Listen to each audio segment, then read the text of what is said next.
वजीर आजम की D8 सरबराह इजलास के मौके पर ईरान के सदर मसूद पज़ेश्कियान से मुलाकात तिजारत, तवानाई, सलामती और इलाकाई रवाबित के हवाले से ताल्लुकात मजीद मजबूत बनाने का आदा। वजीर आजम का बाहमी तिजारती और इक़्तिसादी ताउन में वसी इस्तेदाद को बरोए कार लाने पर जोर। दोनों रहनुमा का इसराइल के हाथों फलस्तीनी की नस्ल कुशी पर गहरी तशवीश का इजहार। मजलूम फलस्तीनियों के लिए आवाज बुलंद रखने पर इत्तेफाक। सदर मुमलिकत से चीन के सफीर चियांग ज़े डोंग की मुलाकात। दोनों बरादर ममालिक के दरमियान दो तरफा ताउन बढ़ाने पर तबादला ख्याल। चीनी क़यादत की जानिब से सदर मुमलिकत के लिए नए ख्वाहिशात का इजहार। चीनी सफीर ने कहा कि उम्मीद है कि आसिफ अली जरदारी दो तरफा ताल्लुकात मजीद मजबूत बनाने के लिए जल्द चीन का दौरा करेंगे। और अफगान सूबे गजनी में दो खौफनाक ट्रैफिक हादसात, 52 अफराद जाँ बहक, 70 जख्मी। गजनी के इलाके शहबाज में बस ऑयल टैंकर से टकरा गई। दूसरी बस मशरिकी जिला अंदार में एक ट्रक से टकराई। जख्मियों में मुतादिद की हालत तशवीशनाक। इजरायली मजालिम से भड़कने वाली आग खित्ते को लपेट में ले सकती है। अक्टूबर 2023 से गजा में जो हो रहा है वो हालिया तारीख का स्याह तरीन बाब है। वजीर आजम शहबाज शरीफ का काहिरा में गजा लेबनान सूरत हाल पर खुसूसी इजलास से खिताब। कहा, इजरायली मजालिम गजा में तबाही मचाने के बाद अब मगरबी किनारे तक फैल चुके हैं। पाकिस्तान ने गजा, लेबनान और शाम में इसराइली बर्बरियत की शदीद मजम्मत की। दुनिया को गजा के बेगुनाह लोगों की आवाज को सुनना चाहिए। Ceasefire in Gaza is so important that without that, peace and prosperity and progress, not only in the region but globally, will not be possible. Summit conference का मकसद नौजवानों में सरमायाकारी को सपोर्ट करना है। वज़ीर आज़म शहबाज शरीफ का काहिरा में D8 सरबराह इजलास से खिताब में कहना था, पाकिस्तान दुनिया की सबसे बड़ी फ्री लांसर कम्युनिटीज में से एक है।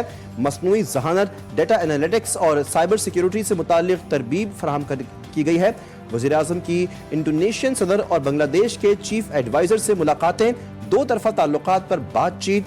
11वीं सरबराह इजलास में वज़ीर आज़म की ईरान, तुर्की और मिस्र के सदूर से मुलाकातें भी मुतवक्किल।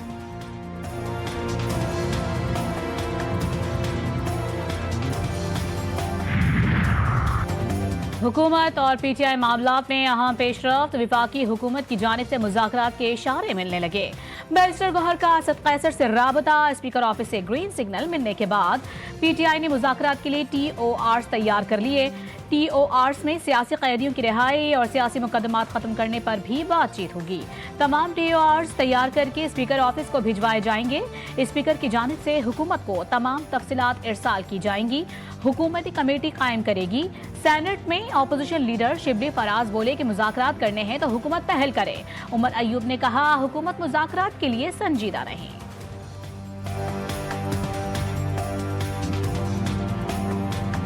आप अंदाज़ा ये लगा लें कि हुकूमत इस चीज़ में इंटरेस्टेड नहीं है, उनका कोई इसमें कोई दिलचस्पी नहीं है। तो हम किसी के पास नहीं जा रहे हैं। हमारी टीम जो है बनाई हुई है, इसने बात करनी है तो करे, नहीं करनी। वफाकी वज़ीर इत्तलात की PTI पर फिर लफ्जी गोलाबारी। तहरीक इंतशार के बाद फितना सियासत का लक़ब भी दे दिया। वज़ीर इत्तलात अल्लाह ताला की एक्स पर पोस्ट लिखा, फितना सियासत पर तशद्दुद कार्रवाइयों में नाकामी के बाद मुल्क व कौम की मुखालिफत में एक और स्ट्रेटजी पर अमल पैरा होने की जिद कर रहा है। सिविल नाफरमानी की बचकाना और दुश्मनी पर मबनी ख्वाहिश भी पूरी कर ले, लेकिन NRO नहीं मिलेगा। लीगी रहनुमा हनीफ अब्बासी की भी तहरीक इंसाफ पर चढ़ाई।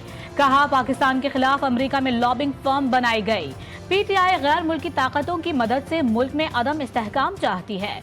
PTI पहले कहती थी इनकी हुकूमत अमेरिका ने गिराई, अब फिर अमेरिका से मदद मांग रही है। सबसे मुश्किल काम है इनका। अगर ऑपोजिशन को ज्यादा टाइम देते हैं तो गवर्नमेंट नाराज है, अगर गवर्नमेंट को ज्यादा टाइम देते हैं तो ऑपोजिशन नाराज है, अगर पीछे वाले को ना दिया माइक कि हमेशा आप फ्रंट रोज को दे देते हैं तो पीछे वाले नाराज, अगर फ्रंट रो को रोका जाए तो कहते हैं जी सीनियर लीडरशिप को नहीं देने। हुकूमत को ज्यादा वक्त देते हैं तो ऑपोजिशन नाराज हो जाती है, हिज़्ब इख्तिलाफ की सुनते हैं तो हुकूमत शिकवा करती है। हमें बगैर किसी दबाव के हाउस चलाना है। स्पीकर कौमी असम्बली सरदार अयाज सादिक का 18वीं स्पीकर कॉन्फ्रेंस से खिताब, कहा कि स्पीकर की नजर में ऑपोजिशन और हुकूमती अरकान एक जैसे हैं। कश्मीर और गिलगित के बगैर पाकिस्तान नामुकम्मल है।